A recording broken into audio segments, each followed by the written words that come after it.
Welcome back guys, स्वागत है आपके पास फिर से एमएससी मैथ्स क्लासेस की यूट्यूब चैनल पे। दोस्तों आज अपन अटेंशन एनालिसिस की अपन जो यूनिट 4 पढ़ रहे थे उसमें आज एक नेक्स्ट पार्ट जो है उसके बारे में पढ़ेंगे। तो आगे बढ़ने से पहले आप सभी से एक रिक्वेस्ट है, अगर आप हमारे चैनल पर नए हैं तो प्लीज़ चैनल को सब्सक्राइब कीजिए, अपने दोस्तों के साथ जो है वो शेयर कीजिए, और अगर आपको क्लासेस पसंद आती हैं तो प्लीज़ लाइक भी ज़रूर कीजिए। अगर आपको कुछ पसंद नहीं आता है तो आप कमेंट बॉक्स में कमेंट करके विद टाइमिंग पूछ सकते हैं, पर डिसलाइक मत करना, ये एक छोटी सी रिक्वेस्ट रहेगी। सो गाइज बढ़ते हैं हमारे सवाल की तरफ, और आज अपन कुछ डेफिनेशन जो है उनके बारे में जानेंगे और उससे रिलेटेड एक क्वेश्चन जो है यहाँ पर अपन सोल्व करेंगे। सबसे पहले हम बात करते हैं magnitude of a vector. Vector का जो मैग्नीट्यूड है वो क्या होता है। The magnitude of a covariant vector A iota, हमने क्या माना, एक कोवेरिएंट वेक्टर ए आयोटा माना, which is denoted by A, जिसे हम डिनोट करेंगे ए से। नाउ स्क्वायर ऑफ लेंथ और norm of vector A iota H A square equal to E A G I J A की power iota ए की power J, and A square equal to E base of A J और A की power जे। इस चीज़ को ध्यान से देखना है आपको, ठीक है। यहाँ पर ये जो ई ए है ये क्या है, इंडिकेटर है, किसका है, इंडिकेटर है, मैग्नीट्यूड का इंडिकेटर है ये ई ए, ठीक है। और इसकी वैल्यू जो वो प्लस और -1 हो सकती है, ठीक है। और ए जो होगा यहाँ पर ई ए, ये जो ए है, ये वाला जो ए है ये क्या है, ये रियल नंबर होता है, कोई भी रियल नंबर जो है यहाँ पर हो सकता है। Similarly the magnitude of B, अगर हम बी के लिए मैग्नीट्यूड निकालें तो B square equal to E B G I J B iota B J. यहाँ पर थोड़ा ध्यान देना, ये जो ए स्क्वायर था इसकी वैल्यू कुछ इस तरीके से होती है और बी की जो वैल्यू है वो कुछ इस तरीके से होगी। Then B square equal to E B B की पावर आयोटा बी की पावर जे, यानी कि हम इसका मैग्नीट्यूड जो है उसको क्या कर सकते हैं, उलट पुलट कर सकते हैं, ठीक है। तो ध्यान देना है इन दोनों कंडीशंस पर, ई की ए स्क्वायर वाली कंडीशंस पे और बी स्क्वायर वाली कंडीशंस पे। तो ये क्या होता है, इसका मैग्नीट्यूड होता है बी के लिए। सेकंड अपन बात करते हैं यूनिट वेक्टर के बारे में। तो यूनिट वेक्टर जैसा कि नाम से पता चल रहा है यूनिट, यानी कि इसकी वैल्यू जो है वो कोई 1 होगी, यूनिट, ठीक है। होता क्या है कि ए वेक्टर कुछ magnitude is unity called a unit vector, कोई भी एक वेक्टर होगा उसका जो मैग्नीट्यूड होगा उसकी यूनिटी को हम क्या कहेंगे, यूनिट वेक्टर कहेंगे। जैसे D H square equal to E G I J D X iota D X J, then यहाँ पर जो डी एच स्क्वायर होगा इसकी वैल्यू क्या होगी, 1 होगी। या फिर E G I J D X की power iota upon D S D X की power J upon D S, इसकी वैल्यू क्या होगी, 1 होगी। जहाँ पर डी एक्स की power iota upon D S is a unit covariant vector, यहाँ पर ये क्या होगा, एक यूनिट कोवेरिएंट वेक्टर जो है यहाँ पर होने वाला है। तो ये होता है अपना यूनिट वेक्टर। इसकी डेफिनेशन जो है इसको अपन काम में लेने वाले हैं, इसलिए आपको यूनिट वेक्टर के बारे में बताया जा रहा है। नुल वेक्टर क्या होता है, जिसका मैग्नीट्यूड 0 हो वो क्या होता है, एक नुल वेक्टर होता है। Now we discuss to angle between two vector. दो वेक्टर्स जो होते हैं उनके बीच में कोई एंगल जो है वो किस तरीके से होगा। तो A and B are two vector, हमने क्या माना, ए और बी जो है वो क्या है, कोई दो वेक्टर हैं। तो ए बार यहाँ पर ये जो इसका नीचे ए के नीचे जो ये लाइन सी खींची हुई है इसको बोलते हैं इसका मैग्नीट्यूड, क्या बोलते हैं, मैग्नीट्यूड। तो magnitude A dot magnitude B equal to mod of magnitude A mod of magnitude B cos theta, ठीक है। थीटा क्या होगा, इन दो लाइन्स के बीच में कोई भी जो एंगल होगा वो क्या होगा, थीटा होगा। Where theta is angular angle, क्या है, एंगुलर एंगल है। यहाँ पर जो कोस थीटा की बात हो रही है, ये थीटा जो है ये क्या है, एंगुलर एंगल जो है यहाँ पर होने वाला है। Then between A and B, यानी magnitude of A and magnitude of B के बीच में जो एंगल बनेगा वो क्या होगा, कोस थीटा होगा। और कोस थीटा की जो वैल्यू है वो अपन फाइंड आउट करेंगे A upon magnitude of A का bar, sorry modulate dot B of magnitude of B का modulation. So cos theta equal to A की power iota B base of J, B base of L, यहाँ पे sorry यहाँ पे क्या है, ये एल है, एल कोई अनदर अपना कोफिशिएंट है जिसको अपन एल से यहाँ पर डिनोट करेंगे। तो कोस थीटा की जो वैल्यू वो क्या होगी, ए की power iota B L upon root of E A की power L A base of L and E B की power M base of B M, okay. Then यहाँ पर ए की power iota B base of L जो है इसको अपन किस तरीके से डिनोट कर सकते हैं, जी आई जे ए की पावर आइटा बी की पावर जे से। देन सिमिलरली अपन यहाँ पर ये जो नीचे फंक्शन है ए की power L sorry base of A की पावर एल जो है इसको अपन किस तरीके से लिख सकते हैं, ई ए एच दी एज रहेगा, ए एल की यहाँ पर बात हो रही है तो यहाँ पर कोई अनदर फंक्शन हमने पी मान लिया। Then G L P A की पावर एल ए की पावर बी, ई बी की जो वैल्यू वो क्या हो जाएगी, E B G M Q B की पावर एम एम बी की पावर क्यू का रूट। ठीक है, तो ये जो है अपन कोस थीटा की वैल्यू निकालने के लिए इस फंक्शन को यहाँ पर काम में लेंगे। सारी की सारी वैल्यूज जो है हमें क्वेश्चन के अंदर गिवन होंगी, हमें सिर्फ इसमें इन वैल्यूज़ को पुट करना होता है। ठीक है साथियों, तो बढ़ते हैं हमारे इसी पर बेस्ड एक क्वेश्चन की तरफ जो एग्जाम पॉइंट ऑफ व्यू से बहुत ही ज़्यादा इंपॉर्टेंट रहने वाला है इस साल के लिए। तो देखिए हमारा क्वेश्चन क्या रहेगा। हमारा जो क्वेश्चन है वो कहता है कि show that the angle theta between the vectors A iota and B iota respectively, यानी कि जो एंगल थीटा है वो vector A iota and B iota के बीच में होगा। अगर होगा तो हमें वैल्यू बतानी है sine square theta equal to E A E B G H I G J K minus ji H के जी आई जे, ए की पावर एच ए की पावर आयोटा बी की पावर जे बी की power के upon E A E B G H I G J K A की power H A की power iota B की power J and B की power K. इसकी value हमें क्या करनी है, फाइंड आउट यहाँ पर कर देनी है। सो गाइज इसके लिए हम क्या जानते हैं कि वी नो दैट अभी अभी हमने जो फार्मूला पुटअप किया था G I J cos theta equal to G I J A की पावर आयोटा बी की power J upon root of E A G H I A की पावर एच ए की power iota and root of E B G J K B जे और B की power K. ठीक है, तो ये formula अभी अभी हमने क्या किया था, पुटअप किया था, हमने इस फार्मूले को यहाँ पर यूज में ले लिया है। देन हम क्या करेंगे, बोथ साइड इसका क्या कर देंगे, एक स्क्वायर कर देंगे। दस यहाँ पर इसका बोथ साइड स्क्वायर करेंगे तो ये हो जाएगा कोस square theta and ji I J A की पावर आयोटा बी की पावर जे। सिमिलरली यहाँ से अगर अपन नीचे वाले बेस को क्या करेंगे, स्क्वायर करेंगे तो इन दोनों पर से क्या हो जाएगा, रूट जो है वो हट जाएगा और जैसे ही रूट हट जाता है देन हमारे पास इसकी एक वैल्यू और जो है उसको मल्टीप्लाई करना पड़ेगा, वो है जी एच के ए की पावर एच बी की पावर के से, क्योंकि ये हमें क्वेश्चन में गिवन है। ठीक है, हमने यहाँ पर सिंपली क्या किया, सिर्फ और सिर्फ इसकी जो वैल्यू जो हमें क्वेश्चन में गिवन है वो रखी है और इसका स्क्वायर किया है। ठीक है, then we know that guys कि cos square theta plus sine square theta की वैल्यू 1 होती है एंड यहाँ से साइन स्क्वायर थीटा की वैल्यू निकालेंगे तो वो हो जाएगी 1 माइनस कोस स्क्वायर थीटा।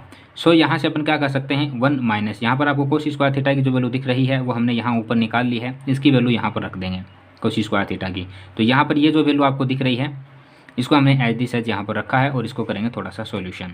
जैसे हम सॉल्यूशन करेंगे तो नीचे वाला जो फंक्शन है हमारा ये और ये फंक्शन, ये हमारा एलसीएम आ जाएगा, ये इस साइड जाएगा, मल्टीप्लाई होगा 1 से एंड देन इसमें से क्या हो जाएगा, सब्सट्रैक्शन हो जाएगा। और जैसे ही हम इसको सब्सट्रैक्शन करते हैं तो हमारे पास क्या बच जाएगा, sine square theta equal to जो हमें क्वेश्चन में गिवन है ई A E B G H I G J K minus E I J E H के ए की पावर एच ए की पावर आयोटा बी की पावर जे बी की power के upon E A E B G H I G J K A की power H A की power iota B की power J B की power K. ठीक है, तो ये हमने क्वेश्चन में जो है पूछा है और इसी के साथ हमारा क्वेश्चन जो है यहाँ पर सॉल्व होता है। सो हमने कुछ नहीं किया, हमें जैसा क्वेश्चन में गिवन था हमें कोस थीटा की वैल्यू यानी कि हमें जो एंगल दे रखा है वो हमने फाइंड आउट किया, जो हमें पता था उसमें हमने क्या किया, थोड़ा सा उलट पुलट किया, cos square theta plus sine square theta equal to 1 सर्व समीकरण का प्रयोग किया और वहाँ से हमने साइन स्क्वायर थीटा की वैल्यू जो है वो निकाल ली। सिंपल इतना ही किया है, कुछ अलग नहीं किया है। तो आई होप सो कि ये क्वेश्चन जो है आपको समझ आया होगा। अगर आपको फिर भी इस क्वेश्चन में कोई भी किसी प्रकार की दिक्कत आ रही हो तो प्लीज़ कमेंट करके ज़रूर बता दीजिएगा। इसी तरीके के बढ़ते हैं एक नेक्स्ट सवाल की तरफ जो हमारा नेक्स्ट क्वेश्चन है। नेक्स्ट क्वेश्चन जो है ये हमारा थोड़ा सा अलग रहेगा। एक थ्योरम है, थ्योरम नंबर 4 बुक के अकॉर्डिंग अगर देखा जाए तो थ्योरम नंबर 4 रहेगी ये। थ्योरम में कहा गया है कि the entities defined by permutation tensor, okay, E I J K equal to root of G E I J K equal to 1 upon root G E I J K are respectively covariant and covariant tensor. क्या है, covariant and covariant tensor हैं where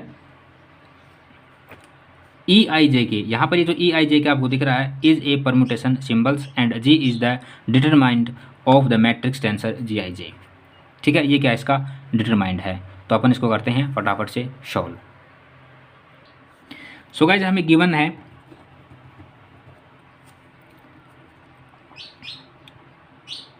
E I J के, ये base में रहेगा इसके E K, del X की power iota upon del X की power minus L into del X की power J upon del X की power minus M and del X की पावर के अपॉन डेल एक्स की power minus N. Okay. Interchanging the dummy of indicates. Now interchanging of dummy. Dummy हमें कौन से change करने हैं? आयोटा एंड जे के. देन हमें मिलेगा ई I J K equal to del अपॉन एक्स की पावर डेल एक्स की power J upon del X की power minus L into del X की power iota upon del X की power minus M into del X की power के upon del X की पावर माइनस एन. हमने यहाँ पर जो इंडिकेट्स जो हैं डमी जो उनको चेंज किया सिर्फ आई एंड जे के लिए, तो यहाँ पर जे कर दिया, यहाँ पर आई कर दिया. ठीक है. नाउ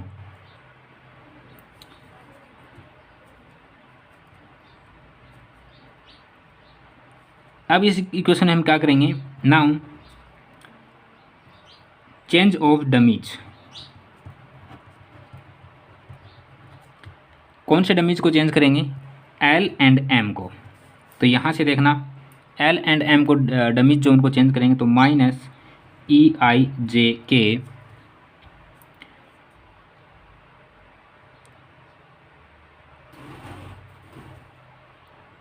एक मिनट, सॉरी फॉर दैट, यहाँ पे इक्वल में नहीं होगा. देखो यहाँ पे इक्वल में नहीं था तो इक्वल में नहीं होगा, इसके मल्टीप्लिकेशन में. ओके. तो यहाँ पर भी मल्टीप्लिकेशन में रहेगा और ये प्लस ही रहेगा.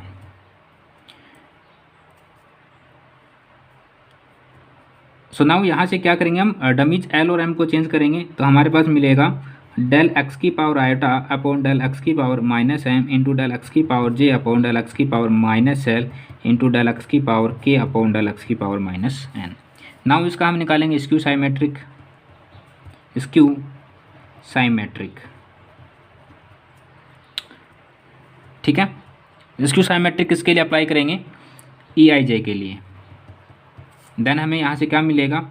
Minus E I J K del X की power iota upon del X की power minus M del X की power J upon del X की power minus L into del X की पावर के अपॉन डेल एक्स की power minus N. Simple, याद रहेगा. Okay. Now we show that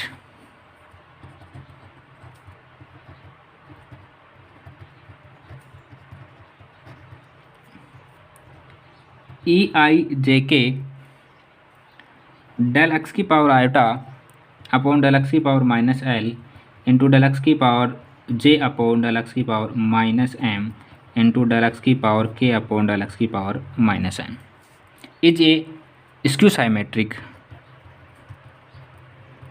skew symmetric in L and M. ठीक है.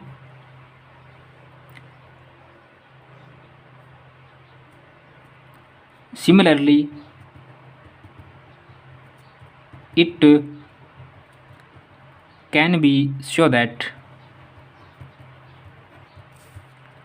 it's skew symmetric in all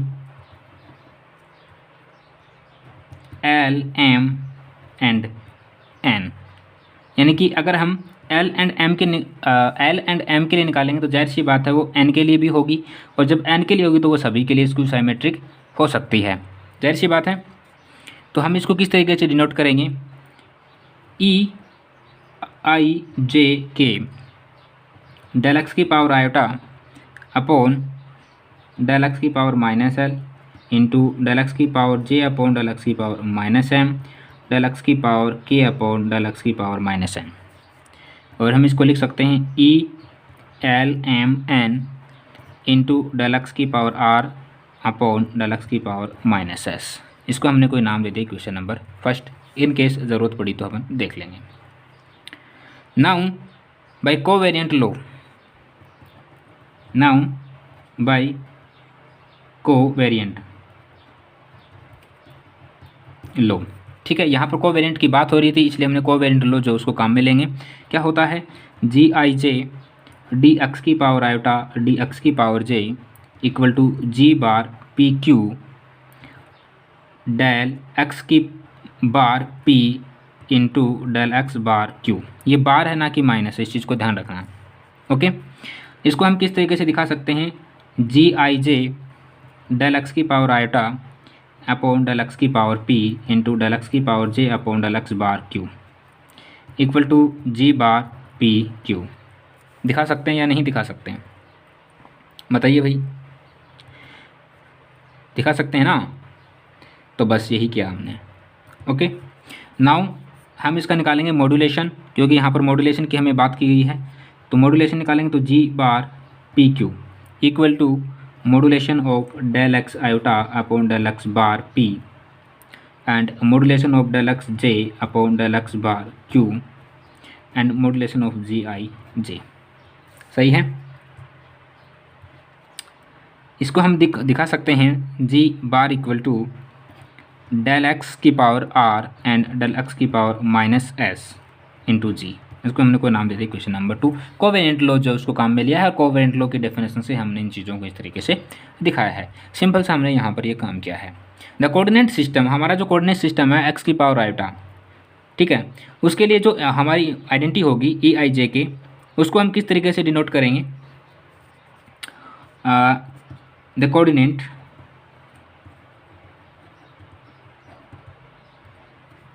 system X की power iota the entity sigma I J K be denoted bye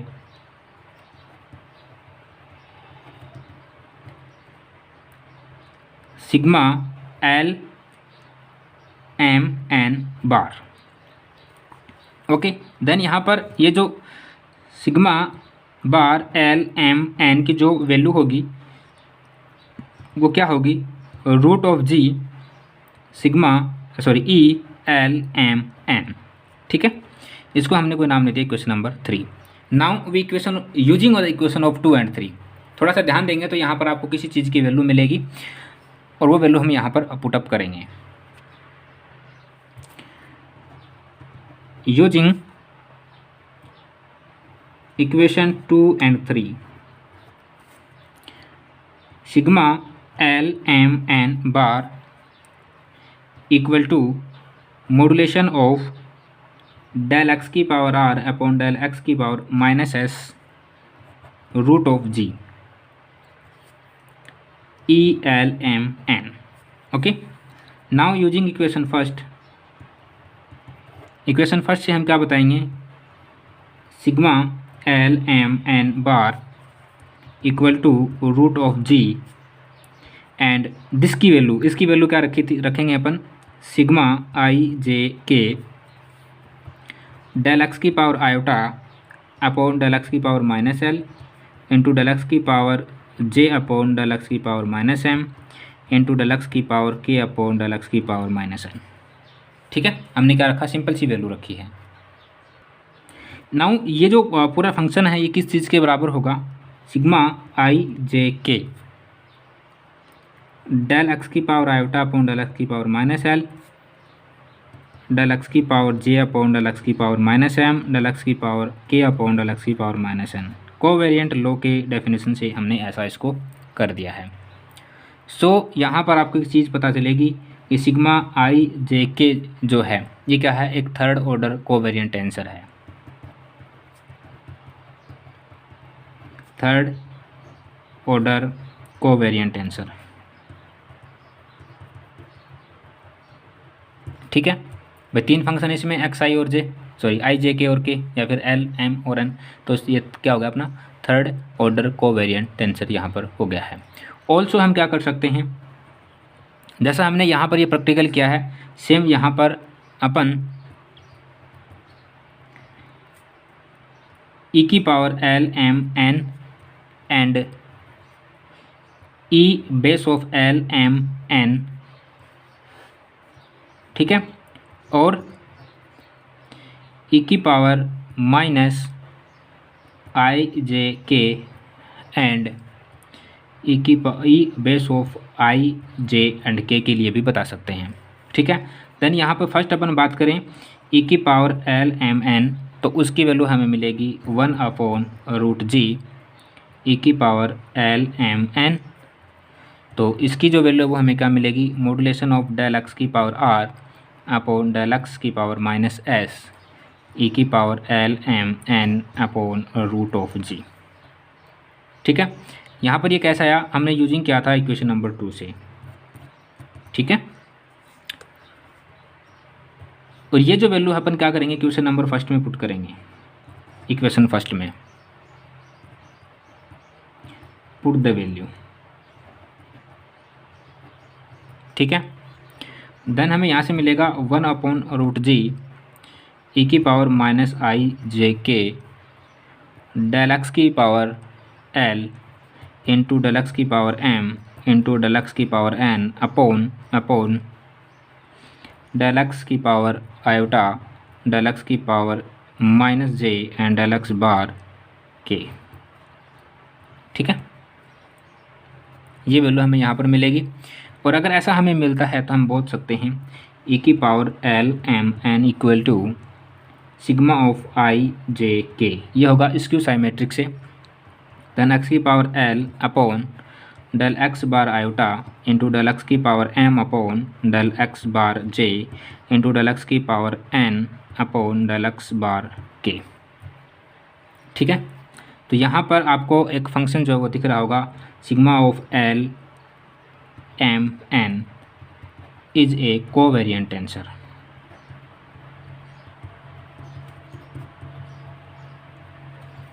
of the third order,